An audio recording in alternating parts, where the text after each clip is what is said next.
Oke, kembali di sini lanjutan dari materi kerjasama ekonomi internasional. Oke, yang selanjutnya itu ada lembaga kerjasama internasional. Yang pertama itu ada PBB, Perserikatan Bangsa-Bangsa atau UNO, United Nations Organization. PBB didirikan pada tanggal 24 Oktober 1945. Lembaga-lembaga anggota PBB yaitu yang pertama itu ada UNESCO, di mana itu bergerak dalam bidang pendidikan, ilmu pengetahuan, serta mengamankan warisan budaya dunia. Selanjutnya ada FAO, yaitu Food and Agricultural Organization, di mana tujuannya itu untuk menaikkan tingkat nutrisi dan taraf hidup, meningkatkan produksi, proses, pemasaran, dan penyaluran produk pangan dan pertanian, mempromosikan pembangunan di pedesaan, dan melenyapkan kelaparan. FAO ini adalah organisasi internasional yang bergerak di bidang pangan dan pertanian. FAO didirikan pada tanggal 16 Oktober 1945 dan berkedudukan di Roma atau Italia. Tujuannya didirikan FAO ini itu untuk meningkatkan jumlah dan mutu pangan serta menyelenggarakan persediaan bahan makanan dan produksi agraris dunia. Indonesia sebagai anggota FAO pernah menerima penghargaan atas keberhasilannya dalam meningkatkan produksi beras. Ada ILO. ILO ini dibentuk oleh Liga Bangsa-Bangsa melalui Traktat Versailles pada tanggal 11 April 1919 dan bermarkas besar di 154 Rue de Lausanne.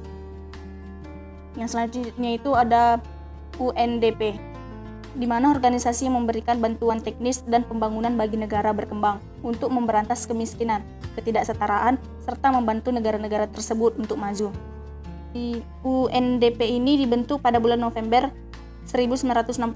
Organisasi ini bermarkas di New York. Selanjutnya ada WTO, World Trade Organization, di mana WTO ini bergerak di bidang perdagangan internasional untuk mempertahankan tata niaga internasional dan pengaturan perdagangan secara umum. WTO ini dibentuk pada 15 April 1944 di Marrakesh, Maroko sebagai pengganti dari General Agreement on Tariff and Trade. Selanjutnya ada UNICEF, United Nations International Children's Emergency Fund, di mana organisasi yang memberikan bantuan untuk kemanusiaan serta perkembangan kesejahteraan anak-anak dan ibunya. UNICEF ini membantu Indonesia pertama kali di tahun 1948. Dikala itu terjadi situasi darurat yang memerlukan penanganan cepat akibat kekeringan hebat yang terjadi di Lombok, serta kerjasama resmi antara UNICEF dan juga pemerintah Indonesia dijalani pertama kali di tahun 1950. Dari saat masa kemerdekaan, UNICEF ini tetap dianggap mitra Indonesia yang berkomitmen dalam memperbaiki hidup anak-anak serta wanita.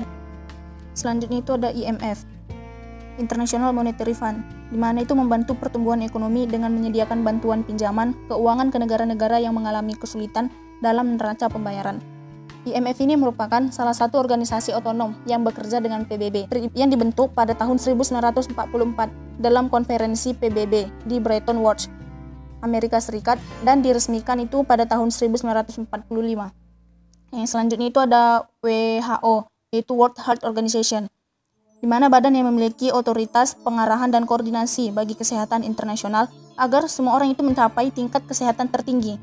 Tugas utama WHO ini yaitu untuk membasmi penyakit, khususnya penyakit menular yang sudah menyebar luas. WHO ini didirikan oleh PBB pada tanggal 7 April 1945, yaitu Direktur Jenderal sekarang, yang bernama Dr. Tedros Adhanom. WHO ini mewarisi banyak mandat serta juga persediaan dari organisasi sebelumnya, organisasi kesehatan yang merupakan agensi dari LBB. Terus itu ada OPEC, yaitu Organization of the Petroleum Exporting Countries, di mana organisasi negara-negara pengekspor minyak. Organisasi ini didirikan dengan maksud untuk mengatur produksi dan harga minyak mentah. OPEC didirikan atas prakarsa produsen minyak terbesar di dunia, yaitu ada Iran, Irak, Kuwait, Arab Saudi, dan Venezuela. Tujuan OPEC di sini dapat kita lihat ada tujuan OPEC yang yaitu ada menyatukan kebijakan peminyakan antara negara-negara anggota. Terus ada memenuhi kebutuhan dunia akan minyak bumi. Selanjutnya ada menstabilkan harga minyak dunia. Selanjutnya ada menentukan kebijakan-kebijakan untuk melindungi negara-negara anggota.